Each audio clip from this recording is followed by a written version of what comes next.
Hello and welcome to British Guy Reacts. It is such a pleasure to have you with me today. Now I'm going to react to another history video. So this channel does a mixture of history videos and stuff on American culture, which are kind of my twin obsessions, if you like. Before I do that though, I've revived an old Instagram account which I used to use for absolute rubbish, but it will now have, I want to use it for behind the scenes stuff. So in the highly unlikely event you want more of me in your life, and I appreciate that's very improbable, I will put a link for the Instagram in both the description and also in the top comment. So please feel free to follow. On Instagram, that is. If you follow me in real life, it may become a police matter. So the video I'm going to react to today is the Russian Revolution Part 1 Oversimplified. So I love this Oversimplified channel. I'm milking it to death, which is... I'm going to have to move beyond it at some point, but there's still loads of them to do. So it's Russian Revolution Oversimplified. It's part 1. It's a much longer video than the First World War ones. It's about 20 minutes. So I will play it, and I will try not to talk too much because Russian history is a kind of a bit of an interest as well. So I could probably go on quite a bit, but I'll try and keep that to a minimum. So let's roll the tape. This video was made possible by NordVPN. Very good. Click on the link in the description below to get an amazing 68% off a 2-year plan. Also, 16% is a really random number. Romance in history. Get your new character pins and Russian Revolution merch. Yeah. Rasputin. Link down below. And Tsar Nicholas II. Hey Jimmy, it's the 1800s. An exciting time to be alive. Why don't you get out there and explore the world? Gee whiz, Mom. Thanks. This place is amazing. Where am I? Why, you're in France, my boy. Yeah, here we come up with wacky new ways of running a country. Liberty, equality, fraternity. Whoa, welcome to the United Kingdom. Yeah. Here we invented the train. Whoa, aboard! Holy smokes! You're in a German factory, my friend. Here we harness fire and coal to create all these sexy leaderhoods. This is incredible. I can't wait to see where I'll... Okay, actually I need to remember to press the space bar to pause. I'm not sure where this is going. I'm guessing it's got something to do with kind of a different level of development between different countries. But I mean, clearly the Western European countries were much more developed than Russia during this time, and had less authoritarian political systems. It varied somewhat. I mean, Germany was still pretty authoritarian. I'll end up next. Yeah, yes, go. You're in Russia. Have I gone back in time? No, this is just how it is. Are you a farmer? Worse. Technically, my landlord owns me, which makes me a serf. I'm scared. You should be, because I haven't eaten in 4 days, and you look pretty tasty. Hey, Jimmy, how were your travels? I hate you! The Russian Revolution. Russia in the 19th century, feudal, underdeveloped, and stuck in the past. While the rest of Europe had been modernizing and improving their citizens' lives, Russia's rulers were taking a different approach. My lord, we're falling behind the rest of Europe. It's time to industrialize, give the people rights, and share your power. Russian czars had no time for pathetic ideas like... I don't know if that was a specific reference, but one of the big turning points of Russia was in 1825, when there was something called the Decembrist uprising. But the revolt was utterly crushed, brutally suppressed, and Russia remained very authoritarian. And as Russia remained very authoritarian, so its opposition groups became very radical. Liberty and modernization, because they were too busy having the time of their lives. While the serfs were breaking their backs in the fields, the czars held all the power, and they didn't have to listen to anyone. Want to run the country like a backwards... So I mean, the czars believed that their power came from God. They were appointed by God, and what mortal could possibly, in any way, attempt to advise them or interfere with their power when it came from God? Feudal kingdom, while the rest of Europe outpaces you militarily and economically? Go right ahead. Want to keep the people uneducated so they don't get any ideas? There's no one to stop you. Want to keep exporting grain even when there's a massive famine causing hundreds of thousands to die? That is your God-given right. While all of this was great for the Tsar, if you were literally anybody else, it probably sucked because Russia was falling behind. If they were to keep up with Europe, they'd need a strong ruler with some big ideas. Oh look, here comes one now.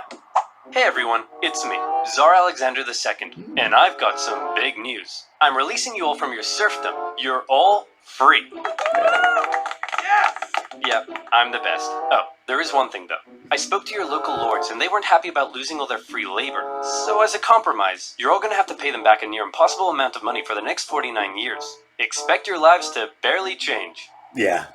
So, I mean, okay, Alexander II was kind of a great reforming Tsar. Although, I mean, he ended up getting assassinated. He was lucky to live as long as he did, because there were a lot of assassination attempts against him. But yeah, I mean, he ended serfdom, as the video said. But the former serfs, whilst they were no longer serfs, they were no longer literally property, they had to pay their landlords back over a period of, I think the video said 49 years. So their actual living standards didn't really change. And peasant discontent was a huge cause of the unrest in Russian society. Even though, interestingly, it wasn't really what the Bolsheviks focused on. The Bolsheviks were more focused on the workers. But other groups, so Narodniks, there's a group called People's Will, which was, it kind of had its origins in the Narodniks, which were a agrarian focus group. People's Will was kind of like a terrorist arm of it. And this would go all the way through to eventually the socialist revolutionaries, who, despite their name, which is kind of a bit misleading, were very focused on the peasantry, whereas the Bolsheviks and the Mensheviks were much more focused on the proletariat, on the industrial workers. So it's kind of interesting to see how these tensions that would become very apparent during the revolution itself have their origins way further back. Hi. Now I know what you're thinking. This Tsar Alexander II seems I wouldn't wear a like hat a pretty like that. cool guy. He's trying to reform the country and get Russia on the right path. Everyone must love this guy, usual right? strong moustache game. Wrong. Why does one man get to decide the fate of everyone in the country? This whole system is dumb. Somebody should do something. Like what? Like kill the Tsar. You're gonna kill the Tsar? Well, me? No. I'm busy. I was kind of hoping you'd do it. Okay. See? The people love me. They're throwing flowers, confetti, and high-grade explosives. Okay, Nicholas. So the assassination of Tsar Alexander II is another interesting one, but very much like Franz Ferdinand, it could very easily not have happened. I mean, there were two assassins with bombs, and I think I'm not entirely sure how it happened, but essentially it was. I know it could very easily have gone the other way. Having said that, there were a lot of unsuccessful assassination attempts. So they tried to blow up a railway train, which the Tsar was meant to be on, which didn't work. They tried to blow up his palace, but the Tsar, they specifically targeted, I think, the dining room, but the Tsar wasn't actually in the dining room at the time. There were gunshots were fired at him on, I think, a couple of occasions, including one in which he was in a carriage with Napoleon III of France. So, I mean, in some ways, he was lucky to last as long as he did. So this was the kind of during the great age of the great age of kind of far left terrorism, sort of during the late 19th century. So that's all kind of and the very early 20th century. So that's all the assassination of William McKinley in the United States, the president. But all across Europe there was anarchist violence, and nothing really approached it until, I don't know, sort of the 60s or 70s, I suppose, in terms of terrorism as a political tactic. Blown up by a terrorist, and he's not looking too hot, so we're gonna go say our goodbyes, okay? No, it'll be too scary for him. Nonsense, it won't be scary at all. We're just gonna say a quick goodbye. Ready? Boy, look at me.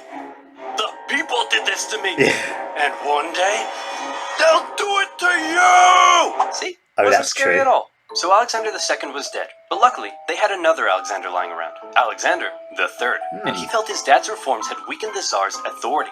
Russia was massive, and as a result, had many ethnic minorities. Non-Russians, more interested in their own cultural heritage than in loving me? Isn't it great? So much beautiful culture and diversity in our great nation.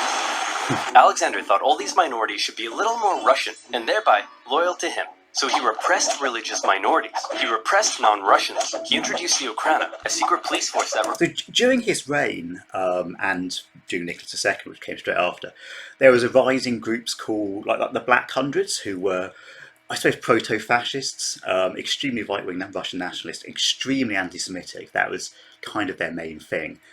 And there was a whole series of pogroms during this time. And there was always a debate as to, like, what role did the Russian state play in the Black Hundreds? Were they? Some people within the Russian state clearly supported them, but were they? I mean, they weren't like an invention of the Russian state, but to what extent were they being coordinated and supported by? So it's a kind of very interesting question, and you can clearly see how Russia could have gone in a very different direction, as in a very right-wing nationalist direction. And obviously, this leads to the Civil War, which was between essentially authoritarian nationalists on one side and communists on the other.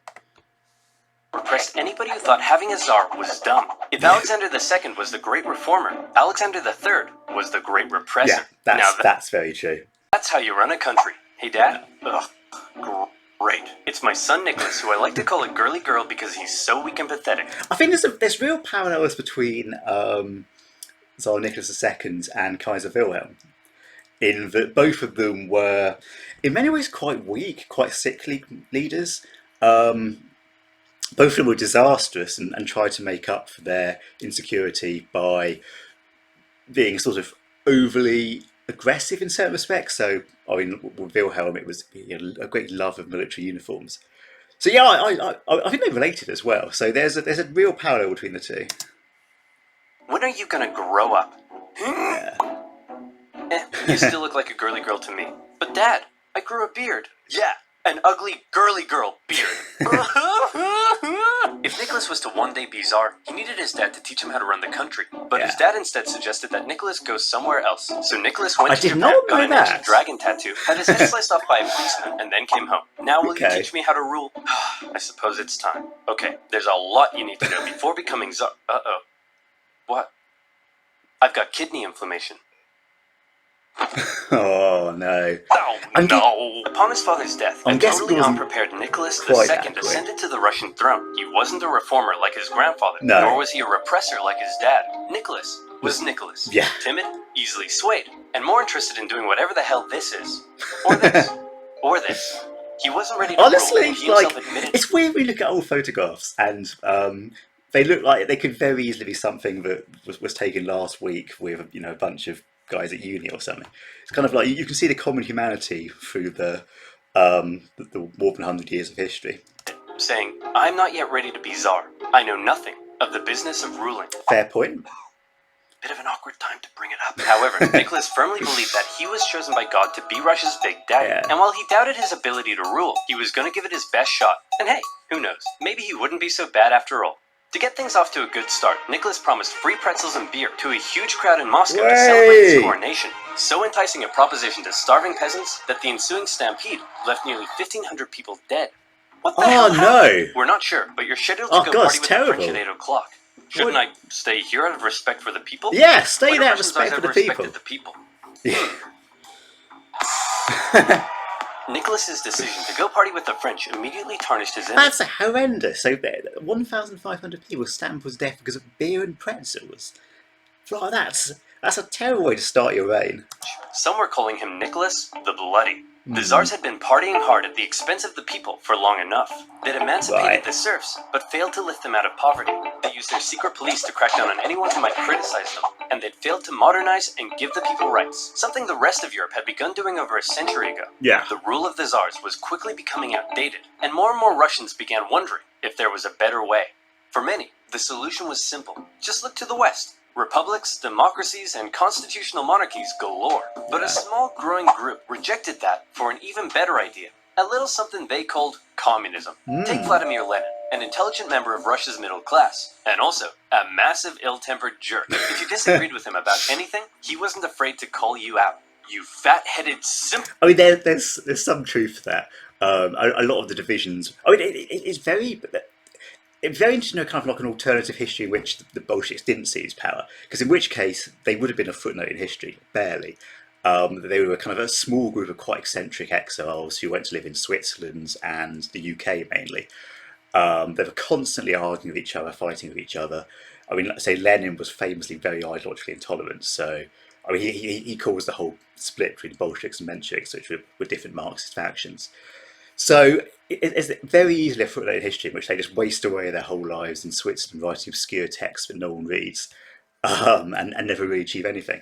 So, of course, another way of looking at it is there must be so many groups of exiles who have done very little or appear to achieve very little, but who, if history had gone in a different direction, could have ended up ruling countries, transforming the world. So it's fascinating what a small determined group of people can do.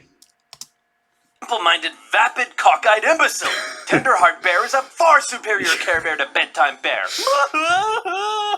And he was no that's stranger not that to political far off the unrest truth. either. His older brother was executed for plotting to kill the Tsar, Yeah. and Lenin himself was expelled from university for participating in a student protest. But how did Lenin go from being a middle-class nerd to the arbiter of socialist divinity? Well, to tell that story, we first need to go back a few decades to when a man named Karl Marx wrote a manifesto explaining how capitalism is a system whereby the stinky bourgeoisie oppressed and exploited the working masses, and that only through class warfare could the workers rise up and instate a communist utopia. Now go back forward a few decades to Lenin reading that manifesto and loving it. But publicly admitting you loved Marx and not Russia's big daddy would get you the cruelest punishment imaginable. Exile to Siberia. Yeah. Enjoy exile, where you'll live with your wife, chill around town, and secretly write socialist newspapers. Hey, that doesn't sound so bad. And your mother-in-law is going to live with you. No! So this is so Tsarist Russia was probably the most authoritarian, well, almost certainly the most authoritarian of the major powers in Europe. Certainly way more oppressive than France, Britain, Germany, Italy, etc. But even so, it was a lot less repressive than what came after. I mean, most of it, they did execute people, but relatively rarely. I mean, usually to be executed, you had to be involved in violent action, like Lenin's brother was. Generally, dissidents were sent to exile in Siberia or just chucked out the country. So Stalin, Lenin, Trotsky, I think, all went through that system. But by comparison, once the Bolsheviks had power, if you were a dissident, you were fucked. There was no... Well, I mean, if you go to Siberia, it had a very different meaning under the Bolsheviks, I'll put it that way. So the Tsars were very repressive, but not as oppressive as what was to come.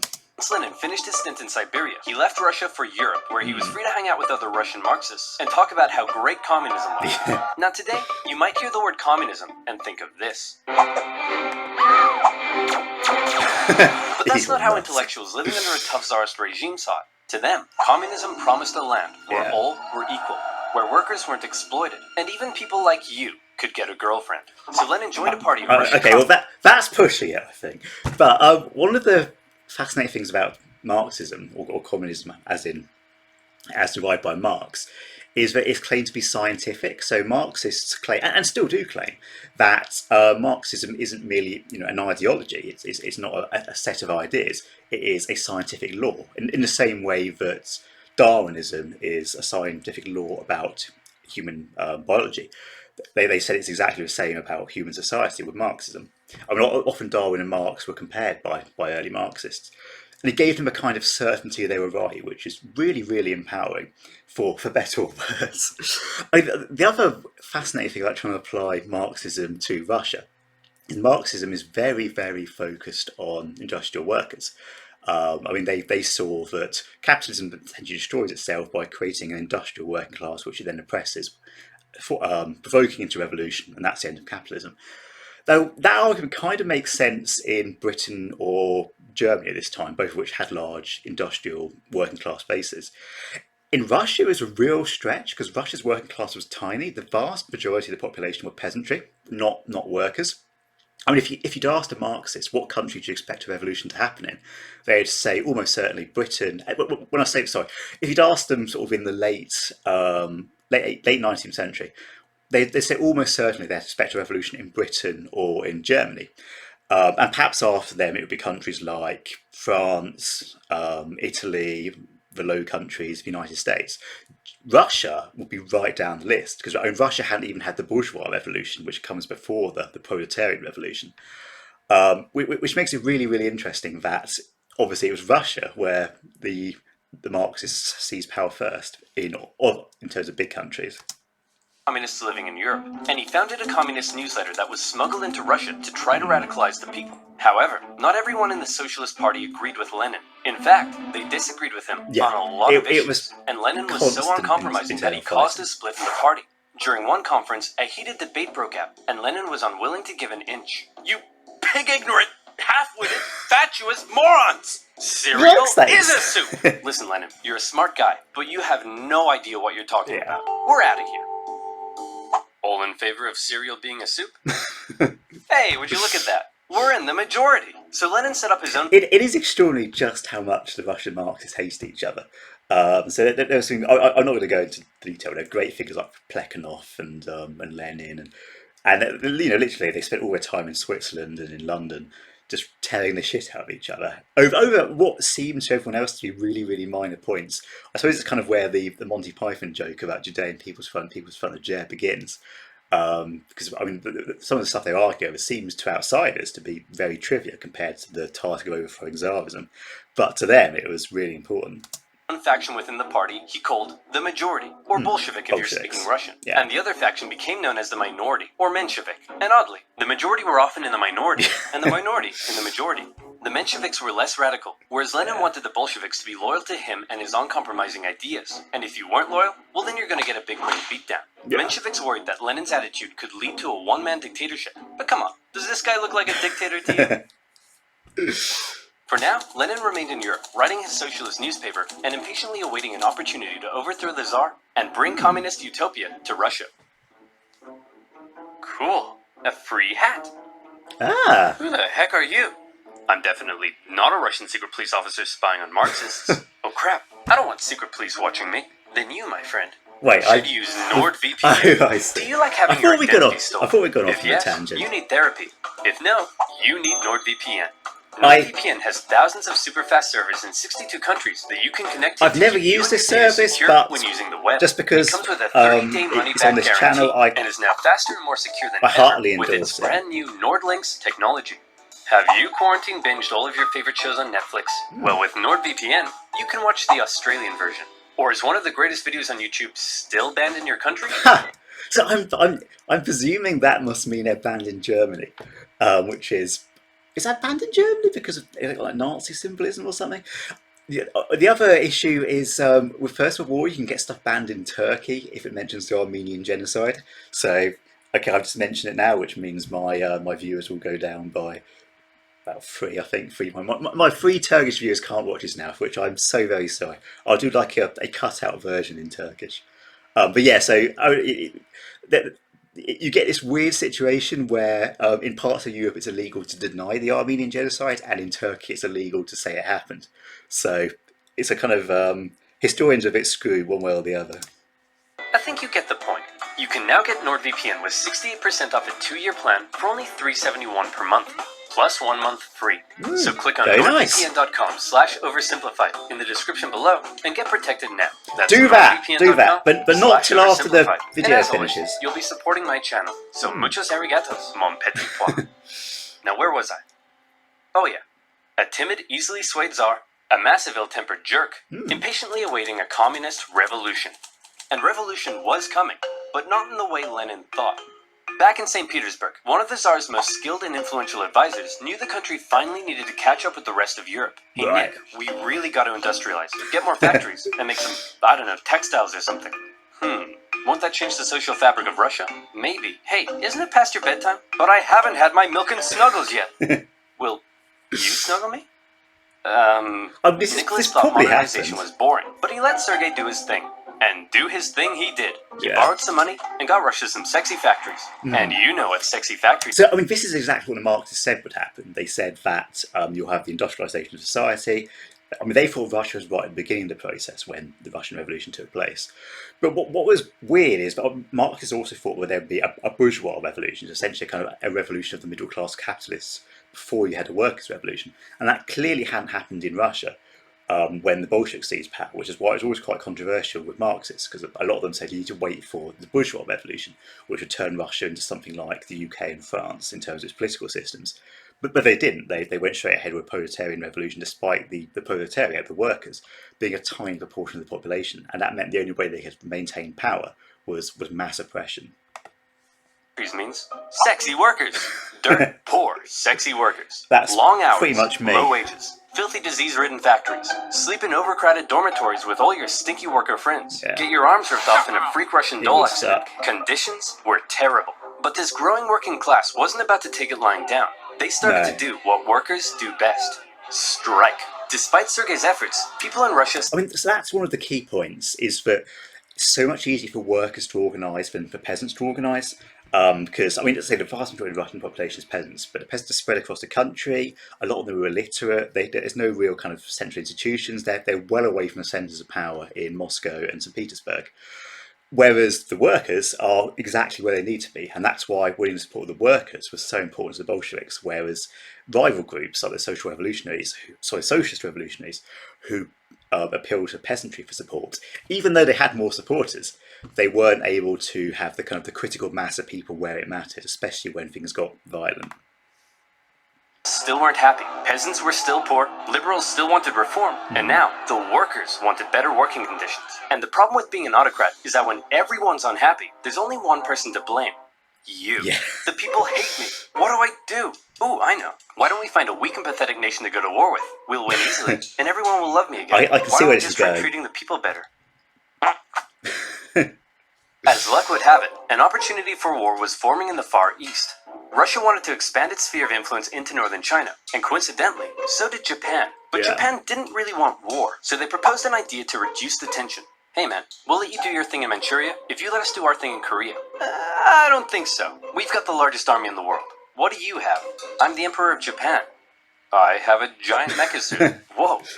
Honestly, they may as well have Nicholas done. and the boys didn't see Japan as a threat, so they felt they could push Japan around. But little did they know Japan had been rapidly militarizing, and when they launched a surprise attack on a Russian fleet at Port Arthur, everyone was shocked. Nicholas hoped it was an opportunity to win a quick war and regain the support of the people. Nobody seriously thought a puny Asian country could defeat a European superpower, and the Russian people were filled with patriotic spunk. Hey everyone, we're at war with Japan! Hey everyone, we're losing the war. Yeah. So there was a famous incident where the Russian Navy sailed all the way from St. Petersburg, all the way around the world to get to the Pacific. And in the process, it had some quite embarrassing mishaps. So it mistook a fleet of British fishing boats for Japanese torpedo vessels and fired on them, killing several people. So very nearly had a sort of, well, I mean, it created a massive diplomatic incident with the UK. But having gone all the way around the world and embarrassed itself several times, it then got sunk in just in one battle. That, I mean, the other, it's very hard to kind of overstate how crazy it seemed to people at the time that a European superpower was beaten by an Asian country. Japan's rate of modernization was insane. It's such an impressive story, but to have a European power defeated by an Asian rival was just nuts for people at the time. The Japanese won, an embarrassing defeat for Tsar Nicholas. Russia had enough problems, but now it had been internationally humiliated. The public were outraged. Unrest increased. Nicholas needed snuggles now more than ever. The tension was rising rapidly, and Russia was on the verge of revolution. All it needed was one disaster to push it over the edge. And that disaster would come in January 1905 from an unlikely source, a handsome Orthodox priest named Father Gapon. Father Gapon was leading workers and their families to the Winter Palace, but this wasn't some violent uprising, it was a peaceful protest. They wanted to deliver a petition to Nicholas, which simply asked for more freedom and better working conditions. The protest was actually so peaceful and respectful that the Marxists thought it was a big waste of time. Hey Nicholas, some priest is leading a peaceful protest. Says here they want to give you a petition. And what was strange about this incident is that it wasn't just a sort of peaceful protest. It was their rhetoric was pro-Tsarist. They were our loving father, the Tsar. They weren't in any way challenging the Tsar's right to rule. They were just demanding change. And how the regime reacted was insane. A peaceful petitioning priest? I better get out of here. Nicholas had actually left the Winter Palace days earlier, and in his place, they brought in a truckload of troops, ordered to stop Father Gapon from reaching the palace. Hello, good sir, and long live the Tsar. Please, allow me to pass this simple petition to our dear father, Nicholas II. Good day to you too. Please, allow us to respond by opening fire. It was a What hideous began as a massacre. peaceful protest ended in tragedy. Imperial soldiers opened fire on the crowd. Around 200 civilians died, 800 more were wounded. All they wanted was the opportunity to ask Nicholas to improve their lives. Instead, they were met with bullets. Nicholas didn't personally order the troops to fire, but as an autocrat, he got the blame. The event became known as Bloody Sunday, and Nicholas's reputation plummeted. Strikes erupted across the empire. Workers' demands increased. Liberals demanded political power. Peasants demanded land. The country was out of control, and the 1905 revolution had begun. Listen, Nicholas, peasants seizing my land and murdering my family I can tolerate, but illegally chopping my wood, that's obscene. And the worse I treat my workers, the more they strike. I don't get it. Everyone relax. As long as the military is still on my side, there's nothing to worry about. Sir, the sailors are starting to mutiny. Yeah. Well, so there was a very famous mutiny on the battleship Potemkin, which later became made into one of the kind of the great Soviet films. And that was a kind of a sign of where things were going. So it was when the military began to turn. And to be honest, even some of the establishment were starting to get a bit iffy about the Tsar at this point. But same as in 1917, it's when the military turned that it was curtains for Tsarism. So, I mean, this was a point where they had to reform or they probably would have been screwed. My life just sucks. With Russia still losing to the Japanese, unrest was growing in the military, and some sailors had even taken to killing officers. Having the people against you was bad enough, but if the military joined in, it would be game over. To make matters worse, in October, workers and Marxists, including one Leon Trotsky, began setting up local elected councils called Soviets that coordinated strikes and supplied the workers. So, I mean, at the height of the uprisings, the St. Petersburg Soviet and the Moscow Soviets actually controlled quite big parts of the city. I mean, these were armed groups as well. They weren't, it's not just like some random committee. I mean, it took a lot of troops to suppress the St. Petersburg and Moscow Soviets. But this was where the Bolsheviks started getting their first influence, because they started getting quite a few people elected onto these Soviets. I mean, they weren't the majority in most cases. I mean, the Mensheviks were there and the Socialist Revolutionaries were there. But it was the kind of the Bolshevik exile group were actually starting to have real influence on events on the ground. Trotsky wasn't actually a Bolshevik at this point. That didn't happen until way later. He was part of some much smaller group. Thing on the wall. Things were going south fast, and he needed a big idea to save the Tsar. And luckily, he had just that. You see, all these angry people from different parts of society weren't really working together, meaning there was a weakness to exploit. Sergei wrote a manifesto that would give the liberals an elected assembly called the Duma. It took some convincing, but eventually, Nicholas agreed to share power and have his laws approved by an elected assembly. Hey, liberals, here's your stupid manifesto. Happy now? We certainly are. But what about these guys? Aren't you going to give them what they want? Oh, goodness no. I was just going to kill them. With the liberals satisfied, and after ending the war with Japan, the Tsar brought thousands of troops home, who then dismantled the Soviets, arrested their leaders, and crushed the peasant uprisings in the countryside. And how about that pesky parliament Nicholas had agreed to share power with? Well, he then wrote a bunch of new laws, which basically said, hey, remember that manifesto I wrote and how you guys were going to approve my laws? Slight change of plan. Actually, I'm going to do whatever the hell I want, and you guys are going to shut up. So they radically changed the electoral system for the Duma. So the first couple of Dumas which were elected were very anti-Tsar. They were dominated by the Socialist Revolutionaries, which represented the peasantry, but there were big blocks of Marxists in there as well, Mensheviks and Bolsheviks. But over time, I'm not sure if there were any Bolsheviks, definitely Mensheviks. In response, they kind of rigged the elections. So basically, a landowner was given so many more votes than a peasant or member, and no members of nobility the same. And the result was they eventually got a sort of semi-compliant Duma with some sort of liberal conservative parties, like the Cadets, which were not necessarily on the Tsar's best mates, but the Tsar could work with, ended up much more powerful. What? The people won't stand for this. People? What people? Yeah. You know, this is why people don't like you. And just like that, Nicholas had survived the 1905 revolution. But wait, a revolution? In Russia? Where was Lenin? Yeah. Well, Lenin and his communist pals were still in exile. He tried desperately to radicalize the uprising, but all he could do was watch. As the movements failed to organize, the liberals sold out the poor, and the Tsar outplayed the people. Furious, he believed Russia had missed a great chance for a real revolution. From now on, he felt the only way left was an armed revolution by the workers. Watching the events of 1905 unfold, Lenin learned a lot. The Tsar, however, would prove to have learned. The 1905 revolution was quite important because for a lot of Marxists, any hope they'd had for kind of middle-class liberals, so the classic Marxist philosophy is you have a middle-class revolution, so the bourgeois revolution, then you have the proletarian revolution. But the Russian Marxists, a lot of them just completely gave up on the middle class, on the liberals. They saw them as essentially, they sold out for very little in terms of a rigged Duma. So it was at that point that the Russians, some of them started thinking that essentially the Russian proletariat would have to do both the bourgeois and the proletariat revolution in one go. But it couldn't follow the steps of, say, Britain and France and have a sort of a liberal revolution first, or liberal evolution, more in Britain's case, before you had the workers trying to seize power. learned nothing. After the 1905 revolution had failed, the Tsar's new top man was Pyotr Stolypin, and he had big ideas to prevent any more chaos. He's a fascinating Step guy. 1, reform agriculture. This'll make the peasants love you. Yeah. And step 2, we'll kill anyone who doesn't. Yeah. To discourage any more revolutionary ideas. So, I mean, Stolypin is probably the last person that had like a unified plan that possibly could have prevented the Russian Revolution, or as in the 1917 revolutions. I mean, he was eventually assassinated. But it was a combination of massive agricultural reform and being incredibly tough on political opponents. Stolypin began to crack down even harder on the Tsar's opponents, and thousands were sentenced to death. The noose even earned itself a new nickname, Stolypin's necktie. I don't get it.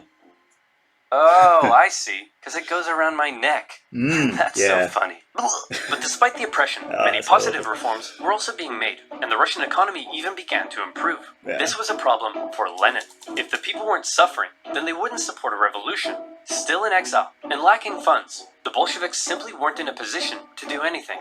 Luckily, it was around this time that Lenin met an incredibly handsome Georgian with your second favorite historical mustache, Joseph Stalin. Lenin and Stalin met at a communist convention in Finland, and Lenin liked Stalin because he was a real go-getter and was great at fundraising for the Bolsheviks. And by fundraising, I mean kidnapping, robbing, extorting, bribing, ransoming, assassinating, prison breaking. I mean, so Stalin was a Georgian, but he did some massive bank robberies. That's kind of how he started. I mean, he wasn't a thug as such. I mean, he was quite academic as well, but he was very much a kind of man of action, which is kind of how he got his power within the Bolshevik Party. He's prepared to actually do stuff. But also the bank jobs the Bolsheviks did really pissed off the Mensheviks, who thought it was sort of bad taste and beneath them. And that kind of furthered the split between the more radical Bolsheviks and the less radical Mensheviks. Stealing, bank raiding, executioning, and stealing again. He's Stalin. The Mensheviks aren't so hot in all this stealing, but we still need money. So the next time you do a big heist, just do it quietly. Okay, quiet. Got it. This isn't quiet. I don't know what is. That's pretty much what happened. Barney eventually got him exiled to Siberia, but he had established himself as a big balls Bolshevik. However, no amount of Bolshevik balls could stop what was happening. The Russian economy was making a recovery. For the Tsar, things were looking up. This is great. All Nicholas has to do is sit back and not mess anything up. Hey everyone, big news. I'd like to introduce you to my new best friend. He's a crazy, drunken, beardy, horny, scandal-ridden magic wizard man, and he smells like a goat. We're screwed. Rasputin. A dirt-poor peasant from dirt-poor nowhere. But unlike all the other dirt-poor peasants, Rasputin had holy healing powers. And when this holy mystic wandered into St. Petersburg, people began to notice. He quickly became famous, and word of this mystery man and his healing hands made its way to the royal palace. The appearance of a holy homeless healer was of great interest to the Tsar and his wife. As far as royals go, they weren't that inbred, but they were just inbred enough for their son Alexei to get hemophilia. Or in layman's terms, Mamma mia, that's a lot of blood. Knowing Rasputin could heal people, in 1906, Alexander asked for Rasputin to come and see if he could cure their son. And crazy as it sounds, Rasputin did heal Alexei, possibly by taking him off his doctor-prescribed aspirin. Having seemingly done the impossible, Rasputin became very close to the royal family. But having a crazy homeless wizard man hanging around wasn't a good look for the Tsar, because Rasputin was freaky. Not only was he a big fan of alcohol, but he'd also throw these crazy parties with Russian nobility, where he'd and all night long. That's pretty accurate. His whole head, not a guy's. I won't go into it in detail now because the video may come onto it or the next part. But the story of how Rasputin was killed is incredible. I mean, there's two versions. There's the incredible version, and then there's the version that probably actually happened. But no, he was just an absolutely crazy guy, and I mean, sort of sexuality was utterly key to him. And nobody knew how the goat got on the ring. Initially, the press were banned from talking about Rasputin, but eventually, the ban was lifted, and the tabloids went to town. The whole thing was a huge scandal, and everyone was freaked out that this guy was influencing the Tsar and his wife. Nicholas could have spent he was particularly close to his wife. Image. Instead, he spent it doing this. But as weird as the whole Rasputin thing was, so long as the economy continued to improve and the people's lives kept getting better, maybe Nick would be okay. Maybe there would be no more revolutions. Maybe this video could even end right here. Maybe. Or maybe things were about to get worse. Yeah. A lot worse. I think we're... You see, the year is 1914, and that means it's time for World War I. So I think we can see where this is going. So I mean, that's a good place to stop, actually. Although I say there's still a hell of a lot of stuff to happen in the next video, which I guess also about 20 minutes. But yeah, as I say, it's been such a pleasure to have you with me. As I say, I'll put my Instagram link in the description. I'll try and do some behind the scenes stuff, and I hope you see you on another video. Thanks.